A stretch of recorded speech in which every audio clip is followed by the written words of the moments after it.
আচ্ছা বন্ধু, তোর বউ যখন রেগে যায়, তোর বউ, তখন তুই কি করিস ভাই? কি করে রাগটা কমাস? तो चलिए शुरू करते हैं। হ্যাঁ তাহলে বলি শোন।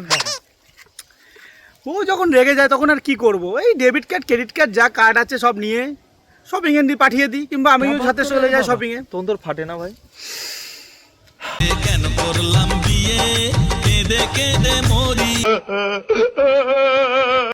ফাটার কথা আর কি বললো ভাই, টাকা শ্রাদ্ধ হয় ফাটে, বাট কিছু করার নেই। আর তাও যদি না শোনে, বুঝলি তো, হ্যাঁ। তখন কি করব? তখন কি করতে হয় ব্যাপারটা বুঝতে হবে ভালো মতো। আচ্ছা আচ্ছা আচ্ছা, বুঝলি তো? যেমন? टेंशन नहीं लेने का अपन है ना। তখন ও একদিক দিয়ে বকে যাবে, হ্যাঁ। একদিক দিয়ে শুনে যাচ্ছি, শুনছি শুনছি শুনছি, কোনো কথা উত্তর দেওয়া যাবে না, কথার উত্তর আচ্ছা। দিলেই বিপদ। তোমার তোর বউ ভদ ভদ করে যাবে, তুই কোনো হ্যাঁ, কথা বলবি আমি না। উল্টো দিক করে শুয়ে পড়ি। একটা জিনিস তো বুঝবি তো, একটা জিনিস একটা বোঝার ব্যাপার আছে। আচ্ছা তিন ধরনের মানুষের কোনো শত্রু নেই, বুঝলি তো? আচ্ছা, তাই নাকি? যেমন? যেমন বোবা, কালা, আর একটা আরে কি? আমি জানি না।